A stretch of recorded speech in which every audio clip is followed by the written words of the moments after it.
lingkod, Kat Gungon. Para sa araw na ito, pag-uusapan po natin ng issue tungkol sa proposal ng Department of Labor and Employment na mag-hire ng mga foreign workers dito sa bansa upang mapunan ang mga trabahong may shortage. Pero bago po natin simulan ng ating usapan, panoorin po muna natin ito. Dumami pa ang bilang ng mga Pilipinong walang trabaho sa kabila ng pagganda ng ating ekonomiya. Hindi lahat ng gagraduate magkakatrabaho agad. 7 sa bawat 100 Pilipino ang unemployed sa Pilipinas ayon sa International Labour Organization. Ito ay sa kabila ng pagtaas ng ekonomiya ng bansa. Dahil dito, maraming Pilipino ang napipilitang mamasukan sa ibang bansa at magbaka sakaling doon makakahanap ng mas magandang kapalaran. Sinasabi rin na 3 sa bawat 5 mga kabataan o mga fresh graduates ang unemployed o di kaya'y underemployed o yung hindi napapasok sa trabahong para talaga sa kanilang kursong tinapos. Sa kabila nito, inanunsyo ng Department of Labor and Employment ang pagpayag ng gobyerno na magpasok ng mga foreign workers sa bansa para magtrabaho dito. Ayon sa Dole Bureau of Labor and Employment Statistics o BLES, may 16 na propesyon sa Pilipinas na nagkakaroon ng shortage. Foreign workers nga ba ang makakasagot sa problema ng unemployment sa bansa? Iyan ang tatalakayin natin ngayon sa Kulasa para sa Masa. Makakasama po natin ngayon umaga ang Information Officer ng Department of Labor and Employment na si Ms. Celeste Maring. Good morning po, Ms. Celeste. Magandang araw sa iyo. Magandang araw po. At mula naman po sa Migrante International, Ms. Cherry Clemente. Good morning po, Ms. Cherry. Magandang umaga, Kat. Ayan, simulan na po natin ang ating talakayan. Sa aking pong unang tanong, Ms. Celeste, maaari niyo po bang ipaliwanag kung ano po ang makapaloob sa proposal na ito tungkol po sa job? Yung sa local, yung foreign workers na i-hire natin, actually, hindi na, yung proposal na yan, hindi naman yan basta bigla na lang, biglang hinabi pagkatapos, ayan na. Based yan sa statistics ng Bureau of Labor and Employment Statistics at saka mga consultations ng sa ating mga stakeholders. Sinasabi doon na there are actually 40 na hard to fill jobs. And then itong 40 na to, na-trim down siya into 15 na jobs, na occupations na hard to fill. Yung mahirap talagang punan, mahirap na makahanap ng mga manggagawa. Usually, itong mga occupations na to, ito yung from sciences, math, engineering, technology, so yan. Yun. Kailan po ba ipinopose itong... The study was based dun sa... the study was actually, ginawa siya noong 2012. Pero, nag-consult muna kami sa mga 2013, last quarter ng 2013. Ganun. So, ano po bang huling update nito nung January 17 pa po kasi ito eh? As of March 2014 po, ano na po bang update dito sa proposal na ito? Okay. Mga bandang January kasi, yung pumutok yan. Sabi nga, yun nga, na sinabi ni Secretary Baldos, na siguro kinakailangan natin mag-hire ng mga foreign workers para ma-fill up itong mga hard-to-fill occupations na to. Until now, nagkakandak pa kami ng mga consultations. Kasi hindi naman yan basta ihahatag na lang natin na, eto na. Kinakailangan natin mag-consult. So, in-depth consultation to from our stakeholders, yung mga kliyente natin, yun. Para hindi mabigla. Ayan, maraming po salamat. So, Ms. Cherry po, kayo naman po, maaari po ba nating ipahayag o sabihin sa ating mga manonood kung ano po ba ang Migrante International? Ang Migrante International ay isang international na organisasyon na mayroong balangay sa 25 na bansa sa buong mundo. Tumutulong ang migrante sa mga kababayan natin sa labas ng bansa na biktima at namamaltrato, hindi pinapasweldo, biktima ng illegal recruitment, human trafficking, pati yung mga pamilyang mga naiwan dito sa Pilipinas. Okay po. So, Ms. Cherry, ano po bang masasabi niyo sa issue na ipopropose na ganito po sa ating bansa na haayaan daw po ang mga foreign workers na punan yung mga trabaho ng dito po sa ating bansa? Ang totoo niyan, on the way dito sa Saints Go, Meron akong kinausap na pedicab driver sa Vito Cruz. Tinanong ko sila kung alam nila yung plano. So, ang sabi ni Manong na driver, sana unahin na lang munang bigyan ng trabaho yung mga kababayan natin dito. Kasi di ba maraming walang trabaho. So, kahit na yung isang kaibigan ko na nag-abroad dati na sana unahin na muna yung mga kababayan natin. So, it also goes to show na tama din yung inilabas kayo ng data na 7 out of 10 ay unemployed. At in fact, batay dun sa March 2030 na survey ng Social Weather Station Survey, meron tayong 27.2% na unemployment rate. So, ibig sabihin, more than 11 million ng ating mga kababayan ang walang trabaho or kung may trabaho man, naghahanap pa ng dagdag na trabaho para pangdagdag dun sa income. Kaya dun sa proposal ng ahensya natin ng gobyerno, yung DOLE, na based dun sa kanilang mission statement din na to promote ng welfare ng workers at to provide employment opportunities, we assume na yung workers dun ay mga Filipino workers. So, kailangan nating tugunan muna yung mga trabaho at yung kapakanan ng mga manggagawang Pilipino dito sa Pilipinas. Ms. Celeste, yun nga po, ang tanong ko po is, hindi po ba pwedeng mag-train na lang po tayo ng mga tao dito kaysa po mag-hire na lang po ng mga foreign workers? Actually, in coordination with TESTA, yan na actually ang ginagawa ng Department of Labor and Employment. So, meron tayong mga trainings on skills. Kasi iyan ang isa yan sa mga nakita ng departamento. Yung pag sinabi kasing hard to fill, may vacancy. But then, walang nag-a-apply. Bakit walang nag-a-apply? Either wala talagang may ganitong skills or may kakulungan ng skills. So, yun ang isa sa mga gustong tugunan ng Department of Labor and Employment in coordination with other government agencies like sa CHED. Nakikipag-coordinate kami sa kanila para naman yung curriculum natin maisaayos, makita natin na maitama natin na ito yung pangailangan ng labor market, so kinakailangan ito yung skills na dapat nating ibigay, di ba? Tapos also yung TESTA, in-intensify niya na yung kanyang yung vocational skills o training para sa ating mga workers. Ayan, marami pong salamat. So, bago po natin pagtutuloy ang aming usapan ay magkakaroon muna po tayo ng munting patalastas.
Tayo po ay nagbabalik sa Kulasa para sa Masa.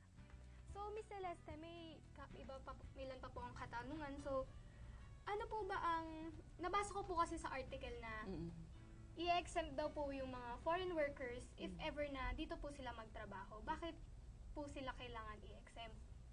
Actually, kung titingnan natin yung meron tayong tinatawag na Alien Employment Permit. Ngayon, yung sinasabi, i-exempt na mga fees, hindi naman lahat exempted kasi merong iis lang kumbaga yung regulation natin sa pagkuha ng foreign workers. Pero hindi naman yung talagang napakaluwag naman na pwede nang mag-violate ang lahat. So, iis lang natin ng konti for a certain period. Ang Alien Employment Permit kasi is up to, the most is 1 year. So, temporary lang na iis. And then, until such time na mapunan natin itong ating tinatawag na shortage on yung sa foreign workers. Okay po.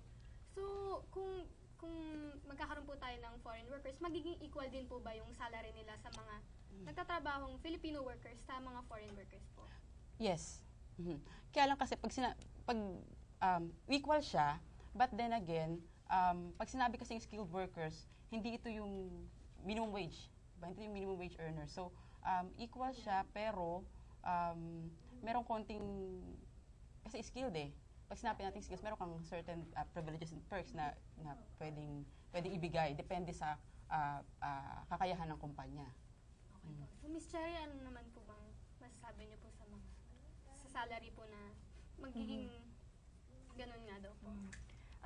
Sa tingin ko matatalino yung yung mga skilled yung mga Pilipino na kayang i-fill up yung mga binabanggit na na posisyon. More than 11 million yung walang trabaho, so doon pa lang masasagot na walang shortage dapat. Tsaka yung mga graduates, ang daming nag-graduate, pero kahit na doon sa pag-aaral na ginawa ng Kulasa para sa Masa, 3 out of 5 mga graduates ang walang trabaho. So sa kasalukuyan, yung mga manggagawa, kasi kahit dito pa lang sa Maynila, 456 yung minimum wage. Napaka-layo nito sa family living wage na kailangan na 1,034 para buhayin yung isang pamilya bawat araw. Kaya dahil dun sa baba ng kinikita nila at taas ng mga bilihin dito sa Pilipinas at gustong buhayin yung pamilya, napepwersa na lumabas ng bansa yung mga kababayan natin na 1/4 ng labor force ay nagtatrabaho sa abroad. So based ito sa labor force survey na ganito kalaki yung lumalabas ng bansa. 4,884 yung lumalabas ng bansa araw-araw na kung titingnan natin, ginigipit yung mga OFW natin sa labas. Kasi ngayon nga may increase sa PhilHealth premium yung mga OFW. Tapos yung mga foreigners natin na ibubukas dito sa labas ay i-exempt sa mga fees. So para sa amin talaga, wala namang problema na magkatuwang yung mga foreigners tsaka yung local, pero ang condition nito dapat patungkol ito at magsisilbi dun sa development ng ating bansa. So at ang i-prioritize natin yung mga manggagawang Pilipino at yung isang indicator ng problema sa bansa, yung malaking kawalan ng trabaho.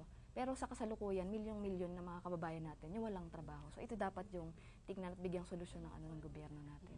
So, Ms. Celeste po, meron po bang batas na nagpa-provide ng job security para sa mga workers natin po? Pero actually, nasa labor code lahat yan. Lahat ng, from yung mandatory statutory benefits, social welfare, lahat doon yan sa ating labor code. Yung sinasabi natin, itong, liwanagin ko lang, itong ating yung proposal to hire foreign workers, hindi naman ito yung forever and ever, ganun. Hindi. Temporary lang siya until such time nga na ma-fill up pa natin itong mga hard-to-fill occupation natin. Also, isang sagot din ito siguro, kasi alam natin na kapag ito yung mga highly skilled worker ito, imagine mo, geologist, mga scientist, mga ganun. Kung yung skills nila, maisasalin nila dun sa ating mga workers, mga Filipino workers, I'm sure magkakaroon tayo ng brain gain din na tinatawag, di ba? So yun, tungkol naman dun sa yung tanong mo kanina na yung sa batas, Opo. nasa labor Job code security lahat yan. Job security, nasa labor code lahat yan. Pinoprotektahan ng ating government ang karapatan ng manggagawa. Lalo na yung ating manggagawang Pilipino. So, Ms. Celeste, strict po ba yung mga regulations sa mga foreign workers sa mga nag-work dito? Yes. Nandun yan sa, mula sa pagkuha ng alien employment permit hanggang sa monitoring ng ating mga DOLE regional offices dun sa pagkuha o sa pag-hire ng mga foreign workers. Istrikto po ang Department of Labor and Employment. Sinisiguro namin na walang violation o walang pang-abuso ang nangyayari dun sa pagbibigay natin ng permiso na sila ay makapagtrabaho dito. Once na sila ay malaman o yung kumpanya nag-hire sa kanila o yung foreign worker man na nag-violate, hindi na sila makapagtrabaho pa rito. Ms. Cherry, sa inyo po bang, sa opinion po niyo po ba ay may mga iba po ba bang solusyon na pwedeng magawa dito sa pagpapadala ng mga foreign workers dito sa ating bansa? Ang kailangan kasi natin sa bansa natin, matiyak muna yung priority ng gobyerno. Sa tingin po namin, ang kailangan na i-prioritize ng gobyerno, yung paunlarin yung ating industriya, yung agrikultura natin ay paunlarin at magsilbi sa ating industriya, mga long-term na mga trabaho yung kailangang buuin, yung industriya natin na magkikreate ng mga jobs para hindi na kailangan lumabas ng bansa yung mga pamilya. So kahit sa migrante, ang mission po natin ay hindi na kailangan magkahiwa-hiwalay yung mga pamilya para lang magtrabaho. Kasi napakasakit po nung social cost ng migration. Kaya kung titiyak natin na mayroong trabaho dito sa ating bansa, hindi na kailangang lumabas ng bansa, ang mga graduates makakapagtrabaho. At kung may pumasok mga foreigners dito sa atin para tumulong, ito ay para sa development ng bansa. Pero kung marami at milyong-milyon yung mga kababayan natin yung walang trabaho, at ibubukas natin yung ekonomiya at uunahin yung mga foreigners, sa tingin ko, magiging mali ang priority ng gobyerno. Kaya kahit na yung educational system natin, pwede namang ayusin kung ang priority at ang focus nito ay para doon sa nation building tsaka development ng ating ekonomiya para doon sa mas nakakarami nating kababayan. Salamat po, Ms. Cherry. So, Ms. Celeste, kayo po ba sa inyo pong opinion lang po, meron pa po ba kayong ibang naisip na paraan kung bukod po sa pagpapadala ng foreign workers? Actually, alam ko muna, kakarelate ako sa sinasabi niya. Tatay ko kasi seaman. So, Mother ko rin po, yung si woman. yung panahon na wala yung magulang mo, Opo. kasi wala pa nun mga kontrata na 3 months ngayon. Dati kasi is years talaga. Opo. So imagine mo yung paghihiwalay na ano. So doon sa question mo, ang priority kasi ngayon ng Department of Labor and Employment is to equip yung ating mga bagong graduates para nang sa gayon sila yung hindi na tayo maghahanap pa ng mga foreign workers. Nandyan yung pakikipag-ugnayan nga sa CHED, binanggit ko na kanina, tungkol sa pagsasaayos ng curriculum. And then, we have yung labor market information na high school pa lang dapat yung mga bata, sinasabi na ito for 5 years or projection ng 5 years, 10 years, ito yung mga talagang puputok na trabaho. Dito ka uunlad, yung gano'n. So, high school pa lang, naka-focus na siya na ito yung mga careers o mga skills na dapat na magkaroon siya para na sa ganun maging kompetitibo siya, maging productive siya. Ms. Cherry, meron pa po ba kayong may dadagdag sa usapan po natin ngayon? Yung para sa atin po ay ang i-prioritize po natin yung kapakanan ng mga manggagawang Pilipino. Kaya nga po din tayo, dito po ang ating kasamahan sa DOLE na Department of Labor and Employment, tiyakin yung trabaho tsaka kapakanan, trabaho sa ating bansa at kapakanan ng mga manggagawang Pilipino. At ito po dapat yung ating pagtuunan at yung plano na ibukas yung ating bansa sa mga dayuhan para po at bagamat ito ay temporary, nainiwala po tayo na may kakayanan at abilidad yung mga manggagawang Pilipino. Kailangan lang na malinaw yung prioridad ng gobyerno at mailalagay natin sa tamang lugar yung mga mamamayan natin para makatulong pa na umunlad yung ating bayan at hindi na mga ibang bayan at maging mapait yung pangungulila sa pamilya para lang mabuhay. Marami pong salamat, Ms. Cherry. Mayroon pa po ba kayo idadagdag? Salamat po. Para sa para sa mga estudyante, lalo na mga high school pa lang, buksan niyo yung website ng DOLE, www.dole.gov.ph. Tingnan niyo yung labor market information doon. Nandoon yung mga skills na kinakailangan, yung mga occupation na kinakailangan ng projection ng ilang years para na sa ganun. Doon tayo nakatuon, doon dapat nakatuon ang ating careers. Ayan, marami pong salamat. So, that's all the time we have po for today's show. Maraming salamat pong muli sa inyo. Ako po si Captain Gon para sa Kulasa para sa Masa.